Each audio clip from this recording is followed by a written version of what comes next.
راخلاص مقید تور شپو لغیش د قدردانا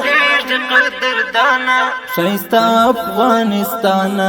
شایسته افغان د کندهار ښار په اوله ناحیه دریم ګذر کې د کوڅو د کانکریټ کولو کار عملا جریان لري. افغانستان شایسته افغانستان راخلاص مقید تور شپو لغیش د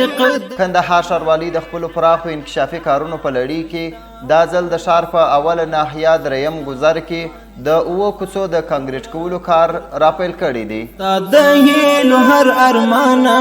شایسته افغانستان شایسته افغانستان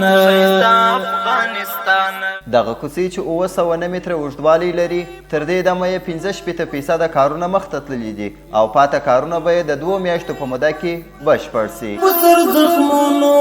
هر خوا بدی زغورن کړو په ښایسته ګلونو را خپل مکړې پردون ګرانت شپ مې په دغه ستره او رغنیزه پروژه کې 204 کسانو ته د کار کولو زمینه برابره سوې ده چې 26 کسان په مسلکي ډول او 258 کسان په غیر مسلکي ډول کار کوي. شایسته افغانستان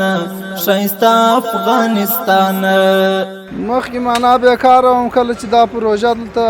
عملي شوله معنا دغه شروع شوله په دغه پروژه کې موږ کار ډېر ځوانان په دې کوڅه کې بیکاره ونه دي چې دا پروژه شروع شوله د هغه ځوانان بیکاره ګرده په اخته شوله. که ښاروالي والا د دې کور ودان د انجینرانو دا د اختای پکښې کې دلته معنا دا د دا مې دومه میاشته چې کار کوم ورسره د دې ډېر کور ودان کوي د احترامه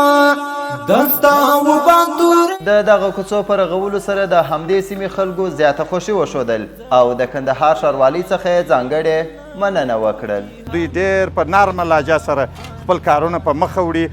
نو موږ د ټولو څخه مننه کوو د دوی د بیا همکارۍ په هیله یو. شایسته افغانستان راخلاص